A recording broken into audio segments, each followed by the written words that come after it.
people don't want to pay Africans well because they feel like the cost of living here is cheap, and they feel like you should just not be charging that much, and you need to beat ahead even before you start the job. So have that agreement with your client. Let them know AI will eventually. AI is, in fact, AI has already taken most of our jobs. That's the truth. Okay.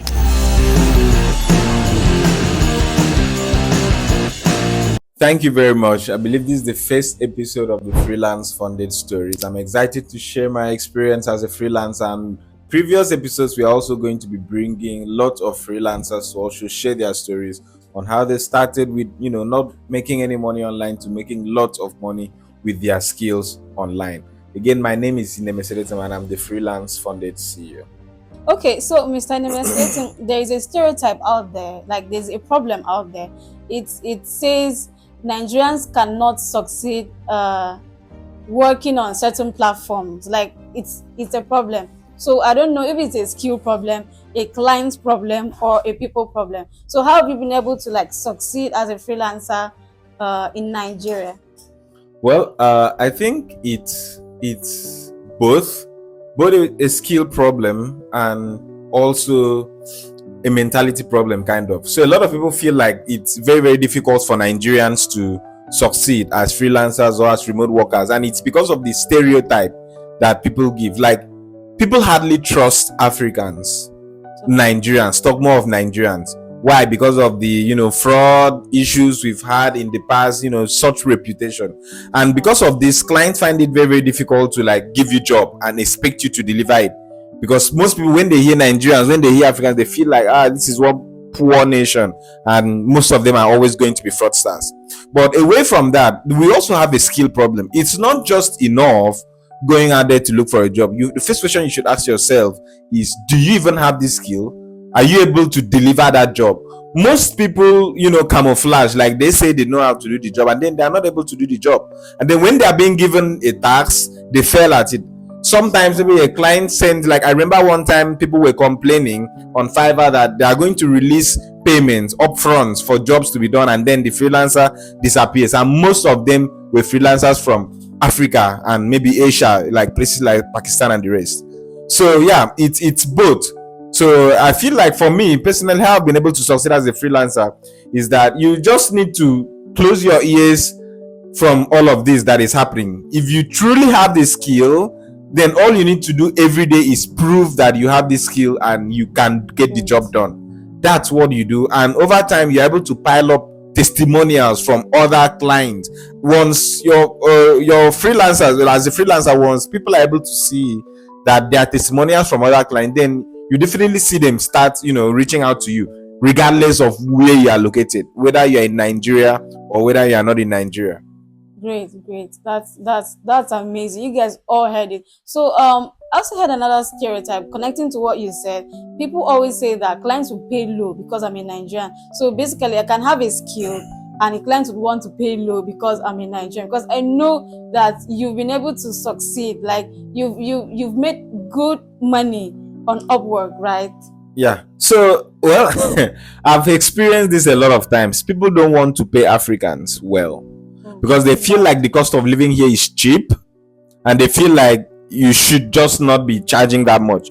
But the truth is, if you were to do the same job, someone in America who is doing the exact same job is definitely going to get paid more money. Yeah, I understand the economic part of it, where they say, but to be honest with you, if I'm going to get the same job done for you, the same quality, then I see no reason why you should not pay me the same way you would pay someone who is in America.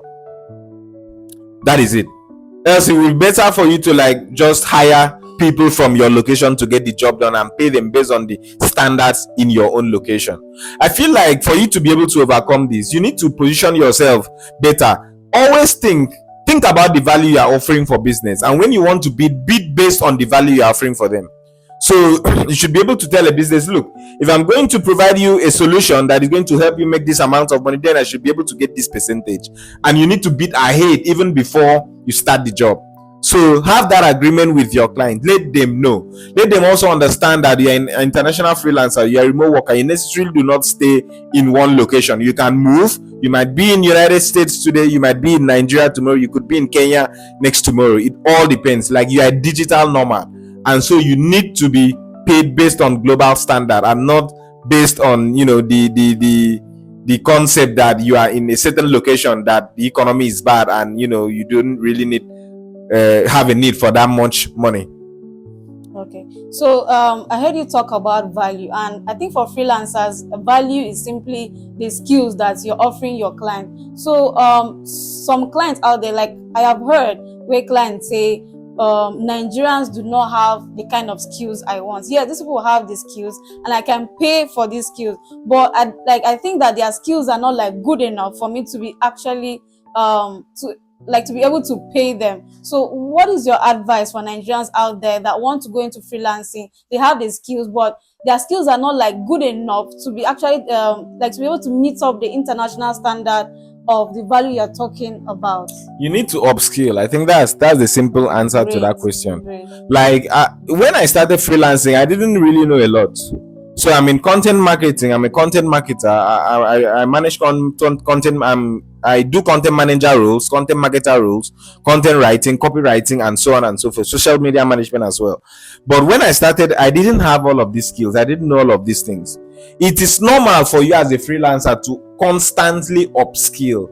The problem some Nigerian freelancers, not most, have is that when they start making a little bit of money, they don't see a need to, you know, keep trying to have better skills. And look, in the global market, people need more than just mediocres. Like, people don't need basics anymore. AI can do the basics right now. You need to be very, very deeply rooted in your skill for you to be able to offer actual value to your client and get paid for such value. This is not 2015 when people just knew about freelancing, you know, and people would pay for anything. So you need to really know a lot. If you're a software engineer, you need to be very, very good for you to be able to bang good position. Like 2020, there were a lot of companies basically scrambling to find tech people to hire. People were hiring junior software engineer roles and paying them $120,000 a year.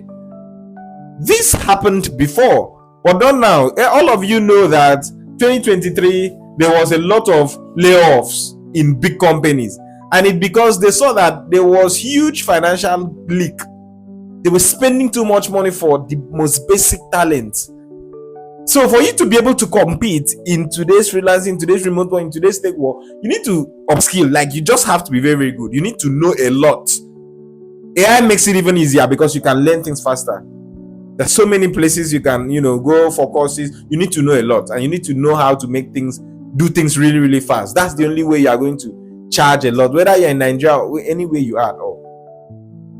Great. So he also mentioned that AI can do our jobs better. So the question is AI coming for our jobs? How can we humans be able to like improve on our skills so that AI would not actually come for our jobs? AI will eventually. In fact, AI has already taken most of our jobs. That's the truth. Okay. That's the truth. You can't deny it. You know, if you deny it, you are just living in denial. You're lying for yourself. Right. I remember, like, look, it's just like calculator. People used to do mathematics with their brain, and I believe I've read history where I say that there were certain points where people were human calculators. Like, there were human calculators, and then calculator came.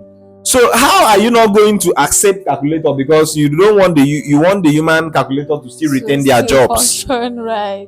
The best thing the human calculators would do is to learn to use the digital calculator, right? Yeah. So it's the same thing. Some years ago, I was a photographer, and then, like, mobile phones came. People were using iPhones for photo, and I see that photographers keep arguing every day that mobile phone is not going to take their jobs as photographers. But you can see today, people are shooting full-blown events with an iPhone. So it's the same thing. AI, I've been using AI for a long time, even before ChatGPT came. I've been using things like copy, like writer, Javis. There are lots of AI I used to use. So for writing at that time, it wasn't really, really perfect, but it was very, very useful. This is like 2021. And then when ChatGPT came in 2022 December, 2022 December, it erupted a lot of things. And today it's more than just AI, large language models that write. We have AIs that are doing perfect, crispy, perfect pictures. So for you to be like, it's the biggest arbitrage opportunity of all time. It's going to take your jobs. Writers don't have any job anymore. Like the job of 10 writers can be done by just one person. Oh my God. So you can't say you are not going to adopt AI. Right. What you need to do is you need to think beyond just being a writer. You need to, like I said, think towards adding value to your clients, adding value to businesses. This is what will keep you in vogue. Think about using this very AI to do your job faster. If you used to deliver one article a day, you should think about doing 10, because we have AI that can assist you. You should think about training AI models that will help you write copies faster. Do you understand? So if you have a client that was struggling to deliver 30 articles in a month, you should be able to get that done in a week. And that client is still going to retain you because you are providing solutions that make business cheaper for them. And you're still going to charge well for it, as long as you are providing such value. So you shouldn't be scared that AI is going. One thing you want to know is figure out how to use AI to get your job done faster, swiftly, automate the processes, and think of how you can actually add value to your job. You need to break down what you are doing to know the cost per output, like know how much money you are bringing to your to the business of your client. By that, you know how much money to ask for, and that's how you make money, regardless of whether AI is there or not. Oh, great! So you've heard the pillars of being a successful freelancer. It's value, it's speed when you're doing your work, and it's about doing your job and doing it well. So I know you have a lot of questions in your head. You'll be like, you are a successful freelancer, so you've been able to apply speed, you've been able to apply value and give out to clients. How did you start? Like, what is your background story? Like, let's say in 2 sentences, what is your background story? How did you make your first $500 online?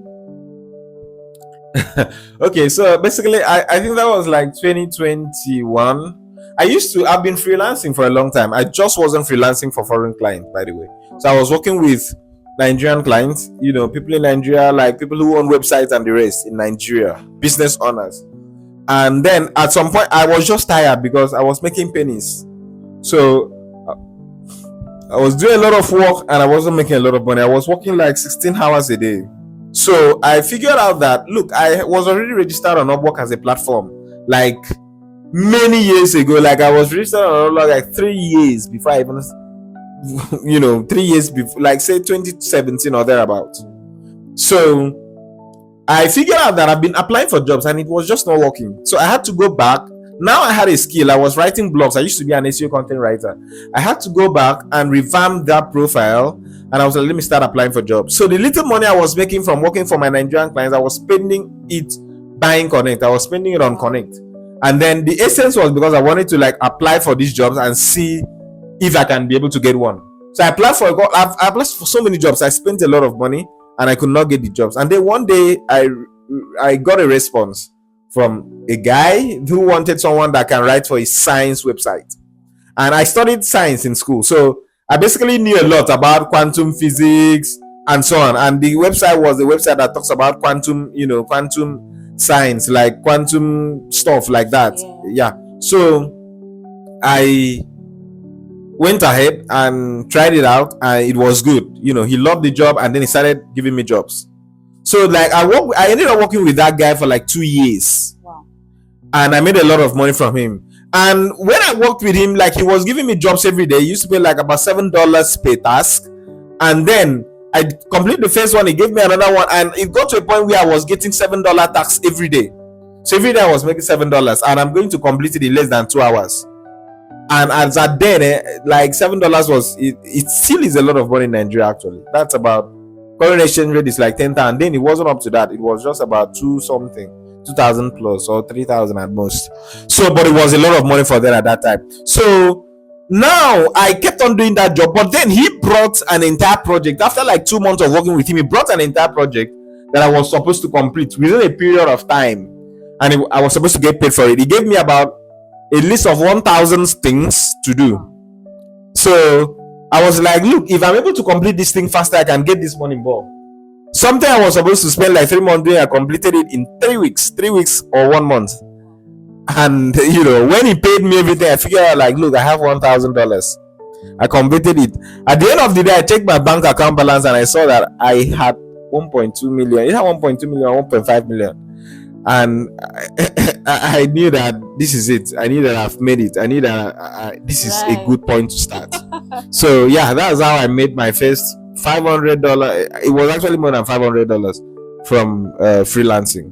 Oh wow, so that is actually a very great start story. And if it could work for Mr. Inemesitatum, it can work for you, it can work for every other person, so far you put your mind into it. So we'll be closing the show, but before he leaves, I want you to talk about 5 things, just 5 things that freelancers in Nigeria can actually do to succeed as a freelancer. And I know that you've been able to succeed, and you'd want to tell them, like, yeah, you have to want to engage them before we actually close the show.